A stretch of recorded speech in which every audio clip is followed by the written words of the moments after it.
Hello, welcome to Snooze History. Before we begin, I just wanted to say thank you for joining, and I hope your thoughts start to slow and you start to rest. Also, comment down below what time it is where you live. Now let's get started. Imagine waking up in ancient Greece.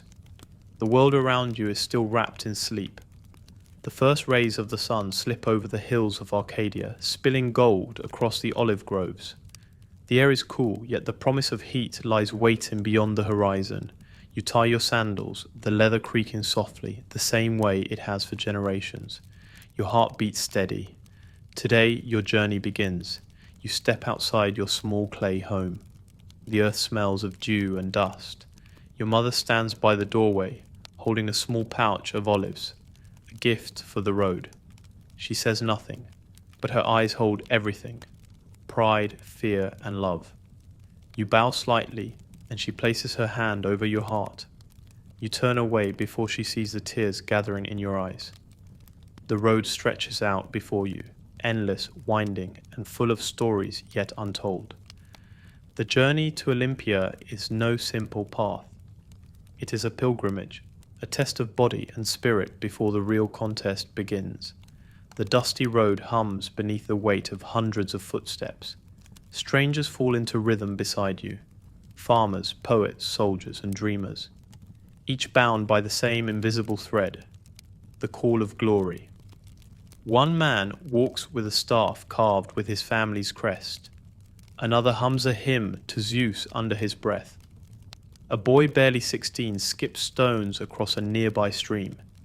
His first journey away from home.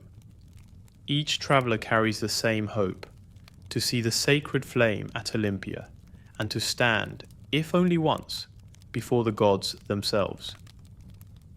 As the sun climbs higher, the road turns white beneath its heat. You pass groves heavy with olives, vineyards shimmering in the distance, and shepherds who lift their hands in greeting. A group of women toss flower petals into the air as you pass, a blessing for safe travel. The petals catch the wind and scatter across the road like falling stars. Hours blur into days. The rhythm of footsteps becomes a heartbeat, a song older than language. Every traveler moves at their own pace, yet somehow you all walk together. At night, the road glows faintly beneath the moonlight. Campfires spark to life one by one, dotting the darkness like constellations fallen to earth. You sit beside one, warming your hands against the flame. The man across from you tells stories of past games, of the runner who flew like Hermes, of the wrestler who could lift a bull, of the man who lost everything, and still found peace in the sand of the arena. You listen quietly, the firelight dancing in your eyes. Someone passes you a piece of bread still warm from the coals. You thank them, and they nod, saying only, "No one journeys to Olympia alone." Sleep comes slowly. The stars above seem impossibly bright, like 1,000 watchful eyes. You lie on your back, tracing their patterns, the hunter, the eagle, the serpent. You think of your father, who once dreamed of walking this same road but never could. Now you walk for him too, for every dream left unfinished, for every voice lost to time. The wind shifts, it carries the scent of the sea, faint, distant, but real. Olympia grows closer, morning again. The birds wake you with their song. Your legs ache, but the pain feels noble, almost holy. You drink from a nearby stream, the water cold and pure. A merchant walks beside you, carrying jars of oil and grain. He asks why you go to Olympia. You tell him to compete. He laughs gently, then says, "Then may the gods see your courage and your humility." By midday, the mountains rise before you like ancient guardians. The air grows thicker, filled with dust and sun. Some travelers turn back, too tired, too hungry, too uncertain. But you keep walking. Every step feels like a prayer, every breath a promise. You pass a crumbling statue, half buried in vines. Its marble face is eroded, but its expression endures, serene, proud, unbroken. You stop and touch its foot. The stone is warm. You whisper quietly, "May I be as steadfast as you." Days blend into one another, the way waves blend into the sea. You stop counting the distance. You begin to feel it instead, in the weight of your footsteps, in the rhythm of your breath. At times the road feels endless. At others, it feels like it's carrying you. Like the earth itself wants to see you reach the sacred flame, finally. As twilight falls on the seventh day, you crest the final hill. Below you lies the valley of Olympia. The setting sun turns the air to gold. Columns of marble gleam in the distance. Smoke rises from 100 fires. You hear the echo of drums, deep, rhythmic, ancient. And there, at the heart of it all, the temple of Zeus stands like a promise carved from eternity. You stop walking. The wind stills. The world seems to hold its breath. You sink to one knee, overwhelmed. Tears sting your eyes, though you cannot say why. The journey is over, yet somehow it feels like it has only just begun. You whisper softly to the horizon, "Let the gods see my courage." The words drift upward, carried by the wind, until they are swallowed by the sky.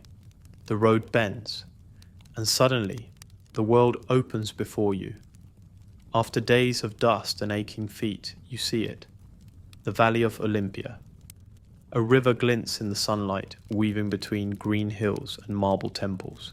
Columns rise like fingers of stone reaching toward the heavens, and from the heart of it all, a plume of smoke curls into the sky, the sacred fire of Zeus. You stop walking. The sound of sandals behind you fades. For a moment the world seems impossibly still.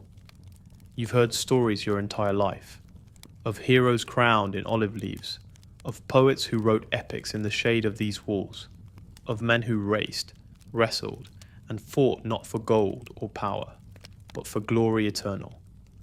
Now standing here, you understand those stories were never just myths. They were memories, waiting for you to arrive. You take your first step down the hill. The air changes. It hums with life. The smell of roasted grain, oil, and sweat. The murmurs of thousands blend into a steady rhythm, like a living hymn to the gods. Children run through the crowd, laughing, their hands clutching small wooden figurines of Apollo. Vendors shout out, waving amphorae of water and jars of honey. Priests in white robes pass solemnly, their eyes fixed on the horizon, faces painted with the calm of ritual and faith. You move slowly, reverently. The heat of the sun presses down, yet it feels like blessing, not burden. The road leads to the temple of Hera, where women light incense and whisper prayers for strength and protection. The smoke drifts upward, silver threads twisting into the sky. Each curl seems to carry 1,000 silent wishes.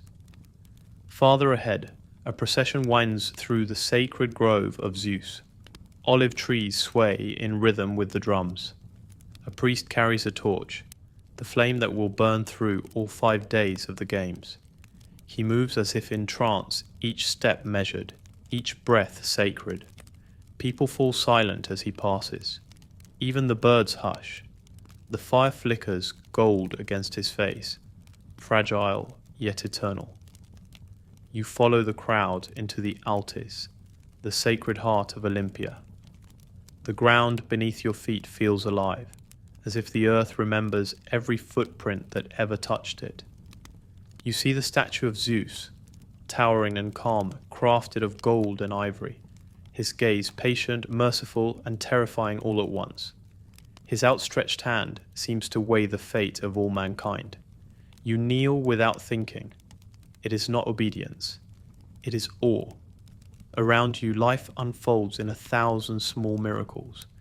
A sculptor chips away at marble, each strike echoing through the air like a heartbeat. A young boy offers figs to a passing traveller. 2 men clasp hands, rivals, yet brothers in purpose. Everywhere you look, there is devotion, to gods, to beauty, to endurance. You pause near a column carved with names of past victors. Some are faded, almost lost to time. You trace one with your finger, a runner from 80 years ago. You imagine his breath, His final stride, the roar of the crowd as his name was called. He is gone now, but his name remains, and in this place that means everything. You walk farther into the valley, past the treasuries of city-states, Sparta, Corinth, Athens, each more ornate than the last. Their walls are covered in carvings of battles and blessings, victories and prayers. Each carving feels alive, as if the stone itself is telling you. Everything passes, but the stories remain. A breeze picks up, warm and heavy with dust. It carries whispers from the crowd, foreign tongues, laughter, songs, and prayers blending into one ancient language, the language of devotion. You realize you are no longer walking. You are part of something moving, something vast, like a river of humanity flowing toward eternity. Finally, you reach the center of the altars. A hush falls across the crowd. Priests gather before the great altar. They bow their heads and raise their hands toward the sky. A single torch is lifted high, its flame catching the sunlight. The crowd gasps, not in fear, but in reverence. For that small flame is not fire. It is faith made visible. The day's noise, the vendors, the cheering, the songs, has dissolved into a hush. The moon climbs high, silver and patient, draping the temples in a soft glow. Lanterns sway along the pathways like stars caught in jars. Somewhere, a lyre hums a gentle tune, as if trying not to disturb the gods. You sit quietly near a small fire, the warmth flickering across your hands. Tomorrow you will stand before the world, but tonight, you stand before yourself. A bell sounds from the direction of the temple. It is deep, slow, and ancient, the call to the oath. Competitors rise from their resting places. One by one, they move toward the altar of Zeus Horkios, Zeus, the keeper of oaths. The path is lined with torches, their flames bending in the night breeze. Smoke rises in thin ribbons toward the heavens, carrying the scent of oil and ash. Your heartbeat matches the drums. The ground beneath you feels almost alive, as if the gods themselves are watching. At the altar, priests in white robes chant softly, their words curling through the dark like prayer. Their faces glow gold in the firelight. Beside them, a high priest stands, tall, solemn, his eyes lit with both wisdom and warning. He raises his hand, the crowd stills. His voice is low, but it fills the night. Swear to compete with fairness, to bring no shame upon the gods. A hush sweeps through the valley. The words seem to hang in the air, heavier than the smoke. The flames flicker, the wind dies, the world listens. One by one, each competitor steps forward. Each places a hand upon the sacred stone. Each repeats the vow. I swear by Zeus, by the laws of men and gods alike, that I shall compete with honor and justice. The sound of the vows rolls like thunder over the hills. Every voice different, deep, trembling, certain. But together, they form something eternal. The oath is not about victory. It is about worthiness, about being more than the flesh, more than strength, more than fear. You step forward. Your palms are slick, your breath shallow. The priest's gaze meets yours, steady, ancient, unflinching. He nods once. Your voice shakes as you speak, but when you finish, the sound feels heavier than stone. You are bound now, not by rope or chain, but by faith, by purpose, by the unseen weight of every oath sworn before you. As the last competitor finishes, the high priest lowers his hand. He takes a branch of olive leaves, dips it into sacred water, and sprinkles it over the crowd. The droplets catch the firelight and tiny stars falling from his hand. He whispers, "Let purity guard your hearts. Let truth guide your hands." The ceremony ends. No applause, no cheering, only silence, the kind that humbles even the proudest of men. You turn to leave, but before you take a step, a priest stops you. He presses something into your palm, a small piece of olive branch still green. "Keep it," he says. "When fear comes, remember. Courage is not in the body. It is in the vow you walk back through the torchlit paths. The campfires burn low now, casting long shadows across the ground. Some competitors sleep. Others stare into the flames, their eyes full of quiet storms. You stop near your tent and sit. The olive branch rests across your knees. It smells of rain and life. You close your eyes. You can still hear the priest's voice in your mind. To bring no shame upon the gods. You think of all who came before you, the ones who ran, who fought, who fell, and who rose again. You wonder if they felt the same quiet fear, the same fragile faith. Perhaps the gods never demanded perfection, only honesty. The wind stirs, torches sway. Somewhere in the distance, a lyre begins to play again. The song is slow and steady, like a heartbeat carried through time. The night feels endless, but in a few short hours the sun will rise, and with it, glory or defeat. The valley stirs. What was silence only moments ago now hums with life. Footsteps, laughter, the clatter of amphorae, the murmur of prayers. From every corner of the camp, men rise with the sun. They stretch, breathe, whisper to themselves, as if reminding their bodies that today they must become legend. The arena awakes. The first light slides down marble columns, painting the temples in gold. Dust swirls in the beams, catching like tiny stars. Priests carry torches still burning from the sacred flame, guiding the competitors toward the stadium. No one speaks loudly. Words feel too small for this moment. You walk among them, sandals crunching against the sand. Your breath is steady, but your hands tremble slightly. Every heartbeat sounds like a drum. The air itself feels charged. A current of nerves, faith, and something like fear. The stadium lies ahead, carved into the earth, vast and timeless. It feels less like a building and more like a living being, waiting to be fed by the roar of thousands. Rows of stone rise in tiers, already filling with faces. Farmers, scholars, soldiers, even kings. Every seed is a story, every gaze a prayer or a wager. You can smell the oil and sweat, the grain dust, the tang of bronze. You can almost taste anticipation in the air. High above the field, priests light the final torches. Smoke spirals upward, curling into the clear blue. Trumpets call, long and low, echoing against the hills. The sound feels ancient. It does not summon war, it summons witnesses.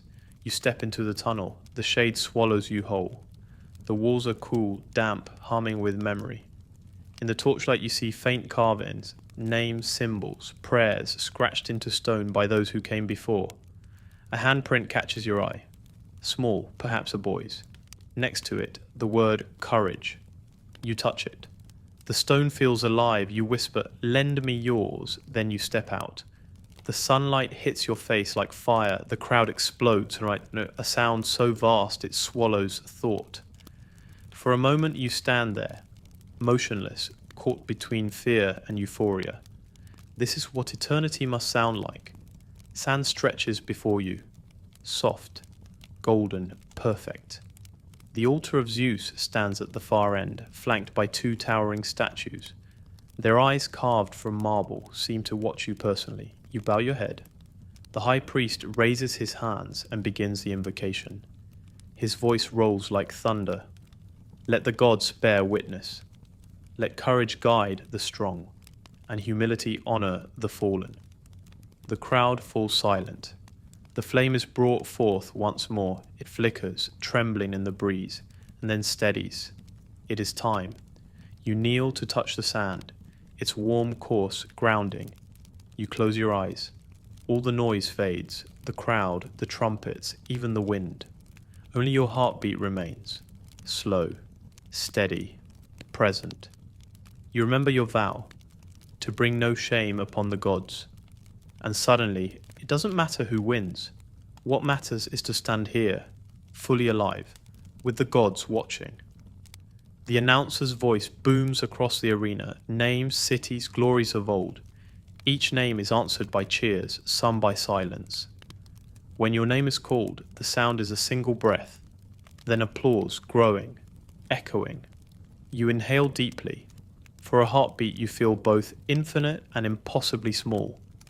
It is the paradox of every mortal who ever stood before the divine. Across the field, you catch the eyes of another competitor. He nods. No rivalry, no hatred, only recognition. He too has carried the same fear, the same fire, the same vow. In that single glance, you both understand. Whatever happens next, history will remember neither of you as enemies, but as proof that courage once lived here. The high priest lowers his torch. The sacred flame catches along the line of torches surrounding the arena. One by one, the fires ignite, circling the field in light. The crowd gasps. The sky seems to glow. And then, silence again. That impossible stillness before the first race, before the first cry, before history begins to move again. You take one last breath. You feel the weight of the oath in your chest. The sand shifts beneath your feet. The gods are watching. And for a moment, so is eternity. When the flame of Olympia burns, it is not only fire, it is memory of every soul who dared to stand in its light. The sun stands high above Olympia. The air trembles, heavy with heat, with noise, with expectation. Every shadow hides a prayer, every heartbeat is a drum. The time has come for the first contest, the one the poets call the race of the gods. The stadium is alive. Tens of thousands gather in the stands, merchants, soldiers, poets, even kings, each waiting for the moment the first foot strikes the sand. Priests light the torches again, the flames circling the arena like a golden serpent. The scent of olive oil, sweat, and dust fills the air. The drums grow louder, faster, not for war, but for witness. You stand at the starting line. Bare feet press into the sand. Your heart pounds so loudly it drowns out the crowd. Around you, other runners take their places, bodies gleaming with oil, muscles coiled like bowstrings. Some whisper to the gods, others simply breathe, staring straight ahead. A priest raises his hand. A hush falls. The world narrows to a single sound, the crackle of the torch. Then, silence. Boom. They're off. Sand explodes beneath your feet. The first burst of motion feels like flight. The crowd erupts, a roar like thunder rolling through the valley. You run, not just against the others, but against the weight of time, of history, of every promise ever made in this place. Your lungs burn, your heart pounds. Every step hits like lightning in your chest. The world becomes rhythm, breath, heartbeat, sand, sky. The olive trees blur at the edges of your vision. The sun flashes off bronze anklets, sweat, dust. Each stride feels endless, a prayer written in motion. You think of home, of the faces that sent you here, of the vow whispered under the firelight, to bring no shame upon the gods, and you run harder. The finish line glows in the sunlight, a thin rope stretched between two posts. You hear the crowd shouting names, chanting cities, calling for glory. The wind rushes through your ears like ocean waves. The sand feels alive beneath you, as if the gods themselves are lifting your feet. Then for a moment, you stop hearing everything. No crowd, no drums, no breath, only silence. It is the moment between heartbeats, the space where destiny decides. You cross the line. The sound hits you like a wave, a storm of voices, cries, laughter, tears. You collapse into the sand, chest heaving, vision flickering in and out of light. You taste dust. You feel sun. You hear your name, somewhere far away, echoing through the noise. A priest kneels beside you. He places his hand on your shoulder, steady and warm. You have run, he says, as the gods once did. You look up and for the briefest instant, you swear you see them. In the shimmer of heat above the arena, in the flicker of sunlight through the smoke, the outlines of divine figures watching, silent, proud. The victor is crowned with an olive wreath. But even those who do not win, smile. For here, in Olympia, every stride is sacred, every breath an offering, every fall a story the earth remembers. Later, as the sun begins to lower, you sit on the hill overlooking the arena. The crowd has gone. Only footprints remain, scattered trails of glory across the sand. You touch the earth.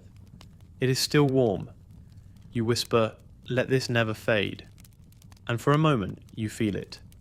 The faint echo of footsteps from centuries before still running beside yours. When the first race ended, the world did not cheer for speed, it cheered for courage. And the gods, they smiled. When the runners have rested, when the dust has settled from the race of the gods, the arena does not sleep. It only changes its rhythm. Now comes the trial of strength. The contest that strips men down to their truest selves, where muscles speak louder than words, and silence weighs heavier than victory. The sun has begun its slow descent. Shadows stretch across the sand like fingers reaching for the past. The smell of oil and sweat hangs thick in the air, the perfume of courage. Two men step forward. Bare-chested, skin gleaming in the light, they stand face to face in the dust, two statues carved from the same clay. There are no weapons, no armor, only their will. The priest raises his hand. "Begin," he says softly. The crowd holds its breath. For a long moment, neither moves. Each watches the other with the focus of hunter, measuring, waiting, calculating the heartbeat before chaos. Then, they collide. The impact echoes through the arena, arms twist, legs lock, feet dig deep into the earth. Sand flies, muscles strain, the human body becomes poetry, raw, brutal, divine. There is no hatred here, only test, only truth. One gains ground, the other slips deep, but instead of falling, he flows, using his opponent's strength like water around stone. The crowd roars, but you can see it in their faces. This is not entertainment. This is reverence. The men in the arena are not fighting each other. They are wrestling with something greater. The fear of weakness, the pull of pride, the shadow of mortality. One man is lifted. For a heartbeat, he hangs in the air, then crashes to the ground, the sound like thunder in the sand. But he rises again. He always rises. The match goes on, not minutes, but eternities. Every throw, every fall, a verse in an unwritten hymn to endurance. Sweat stings eyes. Fingers dig into the earth for balance. The crowd chants in waves, the sound swelling and breaking like the tide. You realize something then. The games are not about who is strongest, but who refuses to stop becoming. Finally, one man falters. A slip, a breath too long, and the other seizes it, a twist, a lift, and the fall. Silence. Then cheers erupt. A wall of sound crashing over the arena. The victor kneels, exhausted, hands pressed into the sand, breathing like a storm. The defeated rises slowly, limping, smiling, his pride still intact. They face each other, and then they embrace. That single gesture humbles even the loudest voices. In that moment, both are victorious. For the gods see not who wins, but who honors the struggle. A priest steps forward. He touches the victor's shoulder, his voice calm and steady. Strength fades, glory fades, but the courage to stand again, that lives forever, the crowd quiets. You can feel the words sink into every soul present, from kings in their robes to farmers in the stands. As the sun dips lower, the arena glows with a golden haze. Dust drifts like smoke in the dying light. The wrestlers bow to the altar of Zeus. The torches flicker as if the gods nod in approval. Then just like that, it's over. No trophies, no riches, only a wreath. And the knowledge that for one fleeting hour they fought not to conquer, but to become. You walk away from the arena, the sand still warm beneath your feet. Behind you, the priests extinguish the torches one by one. Smoke curls into the darkening sky, like prayers returning to the heavens. You look back once more and whisper, "Let them remember this." And somewhere in the stillness, you swear the earth itself whispers back, "We already do." The sun has set over Olympia. The stadium lies quiet now, its dust cooled, its echoes resting. But beyond its walls, the valley glows with firelight. Smoke curls upward from dozens of campfires. The games may have ended for the day, but the night has only just begun. This is the feast of the victors. The air is sweet with roasted grain, olives, and wine. Lamps flicker between tents and olive trees. Men and women gather in circles, athletes, priests, poets, and wanderers. Their shadows dancing against the tents like memories come alive. Someone plucks a lyre. A familiar tune drifts through the night, soft and nostalgic, as if the gods themselves hum along. You sit among them, your body still sore, your mind still aflame. The wreath upon your head smells faintly of olive and smoke. The crowd around you is a tapestry of faces, sunburnt, smiling, alive. Food is passed by hand, wine poured from clay jars that have seen too many summers. Stories ripple through the night like sparks, each one brighter, bolder, funnier than the last. One man brags he outran the wind. Another swears he beat the sea itself in a swim. Someone claims he saw Zeus wink at him mid-throw. Everyone laughs, and for once even the priests don't silence it. Because tonight the gods are listening too, and they are smiling. A poet stands. His cloak glows red in the firelight. He raises his cup and begins to speak, not with pride, but with awe. We came as strangers, we leave as brothers. The dust may wash away, but courage never fades. The words ripple through the crowd. Heads bow, torches flicker. Someone whispers a prayer to their ancestors. And in that stillness, you realize victory is not about triumph. It's about remembrance. Nearby, a group of children play, pretending to throw javelins, to wrestle, to run, imitating the heroes they've just seen. Their laughter rings out under the stars. You can't help but smile. Because long after your name fades, it will live on in their games, passed down story to story, fire to fire. Later, the wine deepens, the fire burns lower. Conversations grow quieter, turning from laughter to reflection. A philosopher speaks softly near the embers. The gods do not reward strength, he says. They reward gratitude. And you feel it, the truth of it. That every victory, every breath, every sunrise is a gift. You look up. The sky is infinite, streaked with stars so bright they seem close enough to touch. Somewhere, up there, the gods watch, their constellations carved into the heavens, their myths whispering across the ages. And here you sit, a speck in their eternity, a flicker of courage in the endless dark. But tonight, that flicker burns bright. The feast drifts into song. Voices rise together, low, imperfect, but full of heart. They sing of the races, the wrestlers, the poets, of love, loss, and laughter. The melody winds through the olive groves, carried by the same wind that will move through time. Somewhere far away, someone centuries later will stand among ruins and swear they can still hear it. When the flames finally die, you sit in silence, the last ember glowing near your feet. You think of the oath you made, to bring no shame upon the gods. You have kept it.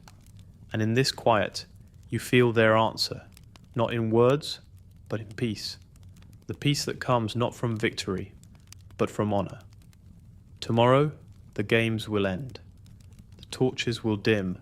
The crowds will go home. But tonight, Olympia belongs to firelight, to friendship, to stories that never die. The night has passed. The fires have burned low. And once again, the sun returns to Olympia. It rises slowly, as if reluctant to end what was sacred in the dark. Smoke still curls from the last embers of the feast.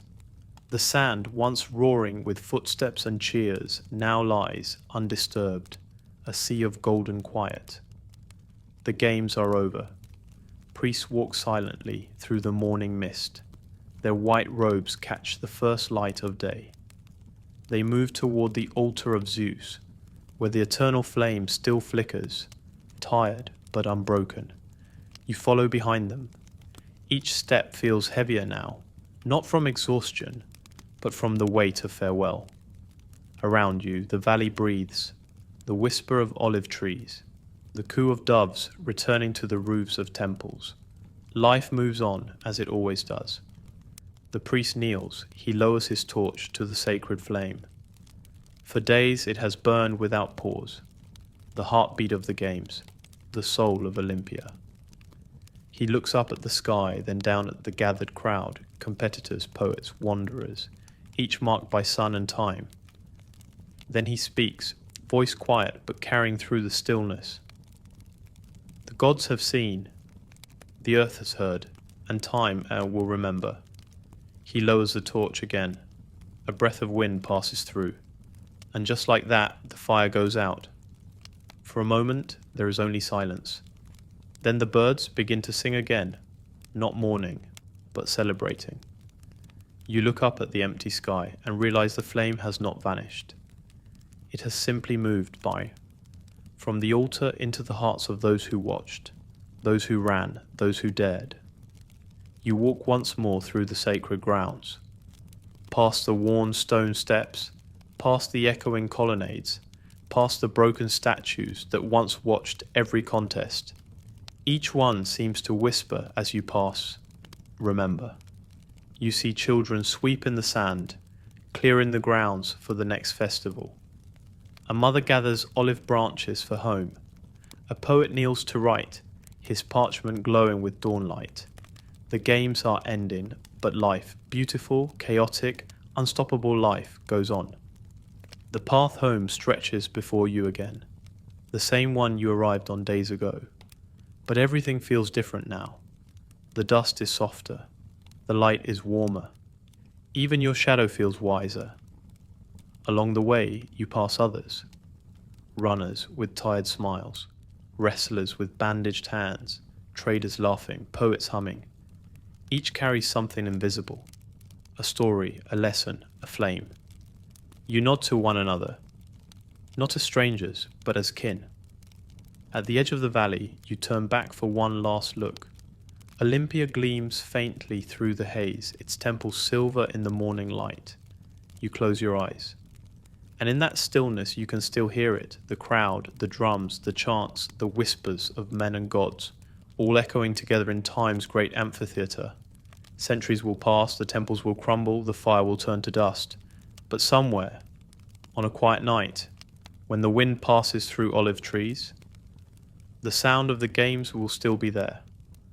The running, the wrestling, the cheering, the silence, not gone, just waiting. When the flame of Olympia died, humanity did not lose its light. It only learned to carry it forward. From age to age, heart to heart. And if you listen closely, you can still hear it in every act of courage, in every quiet victory, in every soul that refuses to fade. The fire is gone, the gods are silent, the valley sleeps, but you remember. Good night.